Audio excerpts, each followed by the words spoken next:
शुक्रवार रात को वो ऐसा कदम उठाया जिससे इलाके में हड़कंप मच गया और हर कोई सोचने में मजबूर हो गए, क्या एक परिवार में बाप बेटे एक साथ इतना खौफनाक कदम उठा सकते हैं। दोनों अकेले रह रहे थे क्योंकि 8 महीने पहले उनकी जो पत्नी है, धर्मपत्नी, उनका देहांत हो गया था। जिसके बाद से शनिवार को सुबह यहाँ पुलिस पहुंचती है, सैकड़ों की संख्या में यहाँ भीड़ लग जाती है और दोनों के बॉडी को ले जाया जाता है। अब सवाल आता है कि खुलासा कैसे हुआ।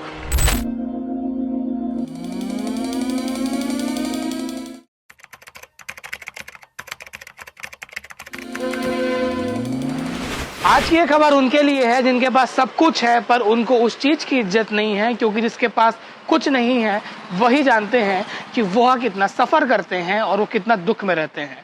नमस्कार, जय जोहार, मैं लाभेश घोष और आप भिलाई टाइम्स देख रहे हैं। इस वक्त मैं दुर्ग के आपापुरा में मौजूद हूँ। यहाँ पे आप मेरे पीछे एक घर देख सकते हैं। इस घर में एक पिता और पुत्र रहते थे। 70 वर्षीय अरुण कुमार टाटिया और उनके बेटे जो 35 से 40 वर्ष के बीच में पंकज कुमार टाटिया। दोनों ने शुक्रवार रात को वो ऐसा कदम उठाया जिससे इलाके में हड़कंप मच गया और हर कोई सोचने में मजबूर हो गए, क्या एक परिवार में बाप बेटे एक साथ इतना खौफनाक कदम उठा सकते हैं।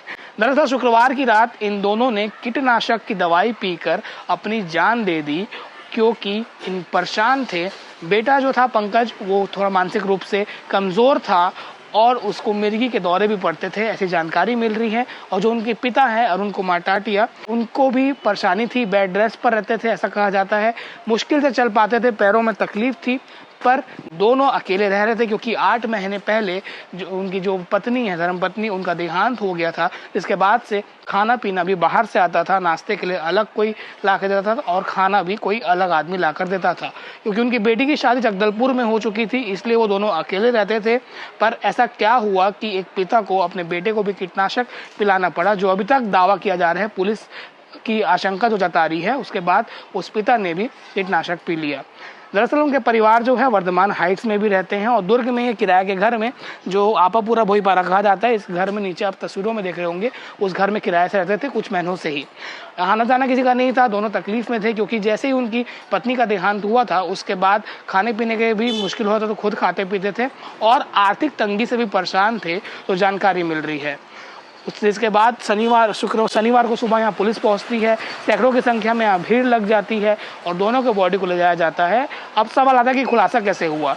दरअसल जो नाश्ता देने आता है उसने एक बाई को कहा, उसके बाद जब उसको खटखटाया गया और आसपास के लोगों ने झाँका तो वहाँ उन दोनों का बेड में शव पड़ा हुआ था। जिसके बाद इसकी जानकारी पुलिस को दी जाती है। पूरा मामला कोतवाली थाना क्षेत्र का था। टीआई नवीन सिंह राजपूत और उनकी टीम मौके पर पहुंचती है, पंचनामा किया जाता है, बॉडी को पोस्टमार्टम के लिए भेजा जाता है। पर शनिवार को बॉडी का पोस्टमार्टम नहीं हो पाया क्योंकि उनके परिवार से कोई यहाँ पर मौजूद नहीं था। आज रविवार का दिन है, जगदलपुर से उनकी बेटी आती है, पूरा परिवार जुटता है, जिसके बाद पोस्टमार्टम किया जाता है और उनकी अंतिम यात्रा मुक्ति धाम के लिए निकलती है और दोनों का आज अंतिम संस्कार हो रहा है। ये खबर बताने का मकसद ये है कि अक्सर लोग छोटी बात या बड़ी बात या बीमारी के कारण जीवन हार जाते हैं, कोई और उनको ऑप्शन नहीं दिखता।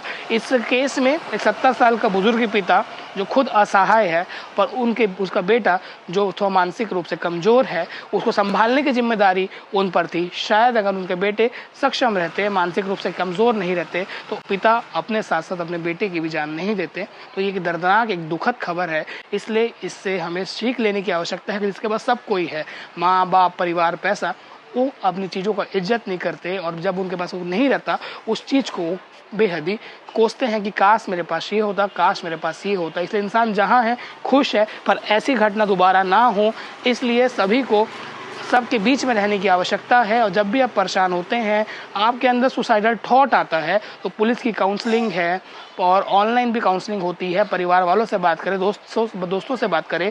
पर इस केस में दोनों अकेले थे और आज उन दोनों की मौत हो गई है और इलाके में ये अभी भी सोच का विषय बना हुआ है कि आखिर ऐसा क्यों। हालांकि पुलिस दोनों कई एंगलों से जांच कर रही है।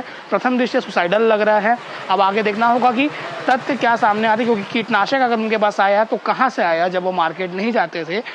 और इस जो पोस्टमार्टम रिपोर्ट में खुलासा होगा कि आखिर कैसे और कब उन्होंने इसको कंज्यूम किया, क्योंकि जब अंदर पुलिस पहुंची थी तो काफ़ी स्मेल आ रहा था कीटनाशक का भी। तो ऐसा उम्मीद लगा था, क्योंकि गर्मी का माहौल है, बॉडी जल्दी डिकम्पोज होने लग जाता है। जो भी तथ्य सामने आएंगे बताने का प्रयास करेंगे। बने रहिए भिलाई टाइम्स के साथ। शुक्रिया।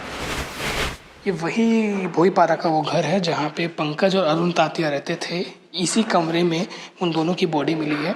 जब कल सुबह यहाँ पे उन तक कोई रिस्पॉन्स नहीं आया, तब यहाँ पर लोग पहुँचे और उसके बाद उन्होंने घर खटखटाया, तब जाकर मिला कि अंदर उन दोनों की बॉडी बेड पर पड़ी हुई है। जिसके बाद पुलिस को जो सूचना दी गई, तो शनिवार सुबह पुलिस पहुँची और ये आप मानेंगे कि यहाँ पे अटैच लेट बाथ नहीं था, ये लेट बाथ यूज़ करते थे क्योंकि उनके बेटे मानसिक रूप से कमज़ोर थे थोड़े, और पिता भी थोड़ा चल नहीं पाते थे, तकलीफ होती थी। यहाँ के लोग बताते हैं कि बाल कटवाने के लिए वो जाते थे और ये तीनों कमरा उनका ही बताया जाता था। कपड़े सूखे हैं, शायद ये उन्हीं परिवार का होगा। ये चप्पल 2 रखे हुए हैं, आप देखेंगे तस्वीरों में 2 चप्पल रखे हुए हैं, ये भी वो बाप बेटे के हो सकते हैं।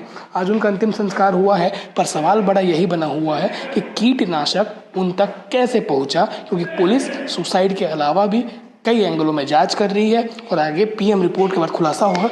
पर यही वो कमरा है जहाँ पे दोनों का शव मिला था।